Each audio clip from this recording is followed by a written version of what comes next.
Dans cette vidéo, nous allons vous démontrer avec certitude que les lieux géographiques prouvent que la Mecque actuelle, en Arabie Saoudite, n'est pas le vrai lieu sacré des musulmans. En s'appuyant sur des anciens écrits, nous allons définir quelques endroits qui établiront le vrai emplacement initial de la Mecque. Les lieux géographiques dans cette vidéo seront référencés avec des coordonnées géographiques que nous placerons dans les commentaires de la vidéo, ainsi vous pourrez vérifier la véracité des références à l'aide de Google Earth. Abraham se leva de bon matin. Il prit du pain et une outre d'eau qu'il donna à Agar et plaça sur son épaule. Il lui remit aussi l'enfant Ismaël et la renvoya. Elle s'en alla et s'égara dans le désert de Beer-Sheba. Genèse 21, 14. Notez ici que Mahomet, le fondateur de l'islam, serait un descendant d'Ismaël. Ce même Ismaël, avec sa mère Agar, furent laissés par Abraham dans le désert environnant Beer-Sheba. Al-Munabi, un auteur musulman mort aux alentours de 730 après Jésus-Christ, écrivit un livre nommé Kitab al-Nizan, qui est une compilation de folklore pré-islamique. Al-Munabi suggère que le nom de Tal Faran, ou la montagne de Faran, était le mont des deux fugueurs. C'était un endroit où la tribu des Djurum a trouvé Agar et Ismaël, se référant à eux comme deux fugueurs. Et Dieu lui ouvrit les yeux, et elle vit un puits d'eau. Elle alla remplir d'eau l'outre et donna à boire à l'enfant. Dieu fut avec l'enfant, qui grandit, habita dans le désert et devint tireur d'arc. Il habita dans le désert de Paran, et sa mère lui prit une femme du pays d'Égypte. Genèse 21, 19 à 21. Remarquez ici que le puits est dans la région de Paran et ne peut pas être le puits du Zamzam situé à plus de 1000 km au sud, à la Mecque en Arabie Saoudite. Le puits du Zamzam pour les musulmans est une source d'eau miraculeuse qui aurait sauvé Agar, servante d'Abraham, et son fils Ismaël d'une mort certaine. La Bible, Genèse 14, 5 à 6. Ils bâtirent les Réphaïm à Ashteroth Karnaïm, les Ouzim à Ham, les Émim à Shavé Kirjataïm, et les Horiens dans leurs montagnes de Séhir jusqu'aux chênes de Paran, qui est près du désert. Bien avant la venue de Mahomet et de l'islam, Eusèbe de Césarée, mort en 339 après Jésus-Christ, décrit clairement Pharan ou Paran dans son livre Onomastikon. Jérôme, un prêtre, confesseur, théologien et historien né à Stridon en 347 et mort en 420, rapporta que Paran était un désert en Arabie et il nomma la ville Eilat Paran près de la mer Rouge. Eilat Paran que nous pouvons positionner ici sur l'image. Avant d'aller plus loin, écoutons ce que disait en 910 après Jésus-Christ Al-Muqaddasi, un géographe et cartographe musulman enraciné dans le monde arabo-musulman médiéval.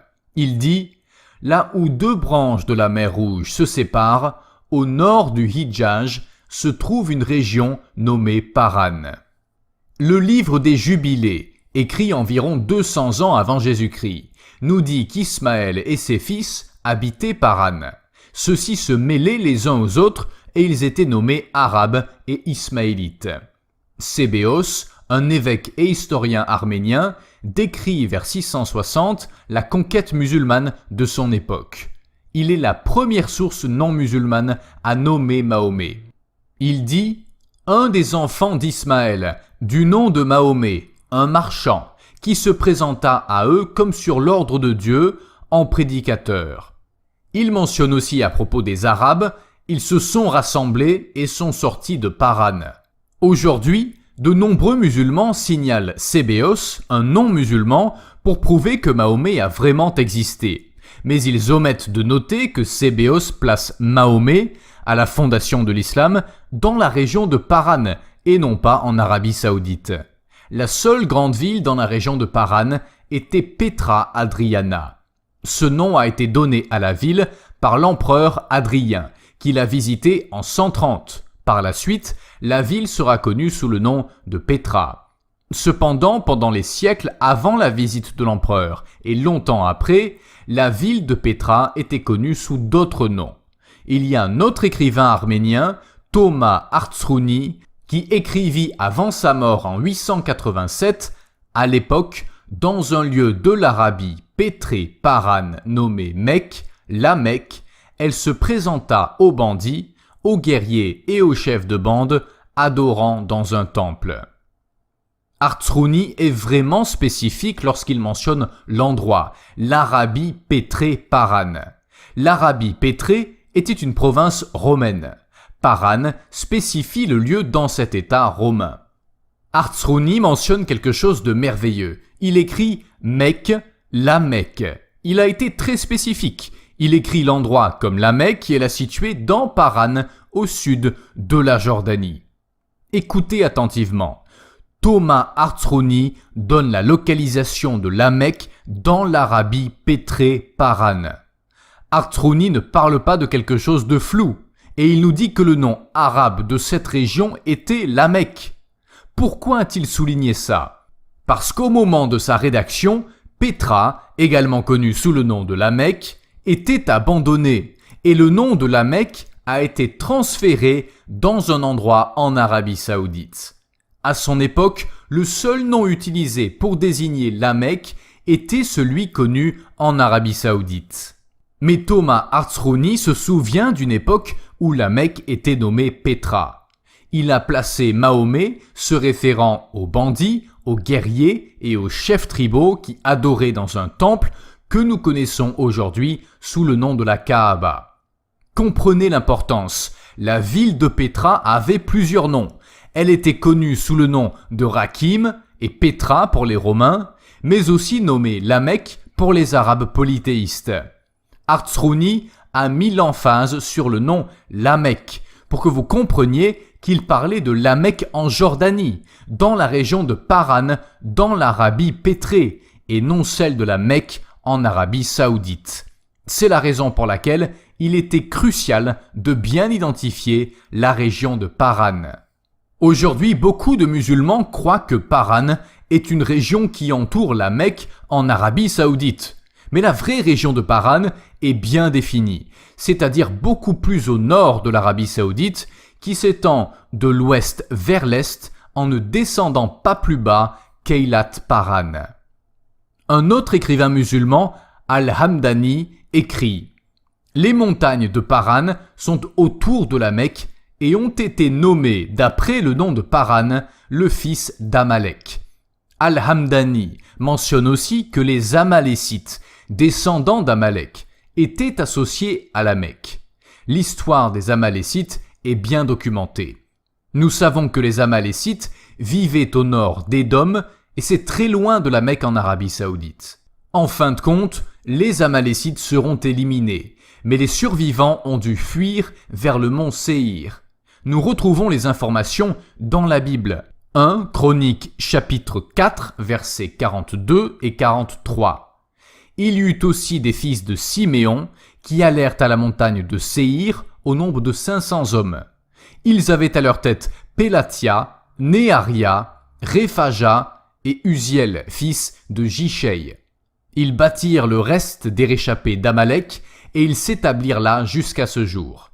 Des écritures islamiques nous disent « Il y a eu un moment où les Amalécites vivaient autour de la Mecque. » Tabari, dans son livre, volume 2, page 73, écrivit « Enfin, ils atteignirent la Mecque, qui à cette époque n'était que des acacias, des mimosas et des épines. Et il y avait un peuple appelé les Amalécites en dehors de la Mecque et de ses environs. » Une autre référence, Al-Samni, 1140 après Jésus-Christ, nous dit qu'un autre surnom pour Pharani était Pharène ou Parène, les montagnes près de la Mecque.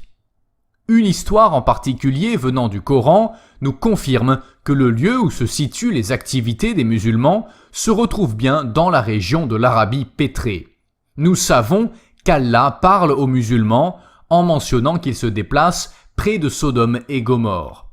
Voici la carte actuelle, où se situe approximativement la région des villes de Sodome et Gomorre, ce qui nous démontre avec certitude que le Coran appuie bien que les événements se sont passés loin de la Mecque en Arabie Saoudite et près de la région de Paran et la ville de Petra. Coran, sourate 37, versets 133 à 138. Et Lot était certes du nombre des messagers. Quand nous le sauvâmes, lui et sa famille tout entière, sauf une vieille femme qui devait disparaître avec les autres, et nous détruisîmes les autres. Et vous passez certainement auprès d'eux le matin et la nuit. Ne raisonnez-vous donc pas? À la bataille de la tranchée ou siège de Médine en l'an 627, les Kouraïchites rassemblèrent plusieurs tribus pour attaquer la nouvelle secte de Mahomet à Médine. Mahomet a été informé qu'il sera attaqué. Alors, il aménage une tranchée pour protéger Médine. Les deux armées se sont affrontées pendant 22 jours et 22 nuits. Il semble étrange que les Kouraïchites, supposément venus par le sud, de la Mecque vers Médine, n'ont pas attaqué l'armée de Mahomet par le sud. Si les Kouraïchites venaient de Petra, ils auraient certainement emprunté la route du nord. Alors que différents commentateurs islamiques ont essayé d'expliquer cette anomalie. Une fois que nous acceptons que Petra fut la première Mecque, nous comprenons pourquoi les Kouraïchites ont attaqué en provenance du nord et non du sud. Cette vidéo présente avec certitude l'emplacement de Paran, situé beaucoup plus au nord de l'Arabie Saoudite. Les éléments exposés disqualifient la Mecque actuelle comme étant la vraie ville sainte des musulmans. Nous avons apporté suffisamment de points convaincants pour établir l'origine de la Mecque dans la région de Paran. La Bible, le Coran, des historiens anciens et même des musulmans affirment que la région de Paran se situe dans l'Arabie pétrée et non dans l'Arabie saoudite. Il est invraisemblable de croire à une région nommée Paran qui serait située aux alentours de la Mecque actuelle. De plus, dans cette vidéo, nous n'avons pas exposé la direction de la prière des premières mosquées construites. La prière musulmane, au lieu de s'orienter vers la Mecque en Arabie Saoudite, comme elle devrait, selon les enseignements islamiques, une vingtaine des premières mosquées prend la direction de la prière vers Petra. Il y a aussi le fait que la sépulture d'Abraham n'est pas enterrée à la Mecque, mais bien à Makpela. Si la Mecque était un lieu si important, pourquoi Abraham n'a pas été enterré à la Mecque? Dans la Genèse, chapitre 25, versets 8 et 9, Abraham mourut, ses fils Isaac et Ismaël l'enterrèrent dans la grotte de Makpela, au nord de Paran. Une autre question se pose. Comment Isaac aurait-il pu prévenir son demi-frère Ismaël concernant la mort d'Abraham, lui qui vivait à la Mecque en Arabie Saoudite?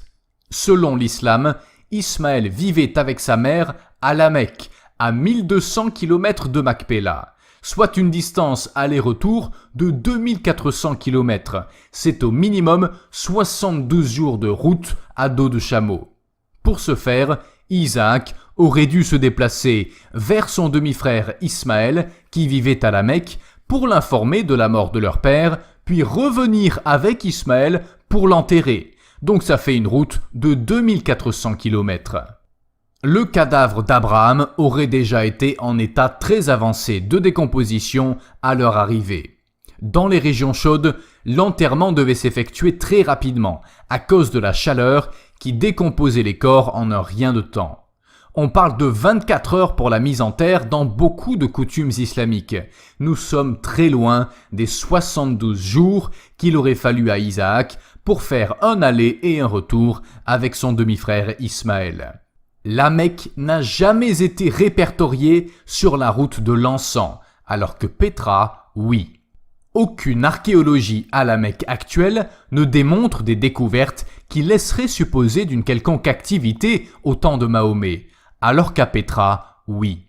Les descriptions de la Mecque dans la tradition musulmane sont remplies d'incohérences. Les indications géographiques, géologiques et archéologiques ne correspondent pas à la réalité de la Mecque actuelle, mais tout cela colle parfaitement avec la région de Paran et la ville de Petra.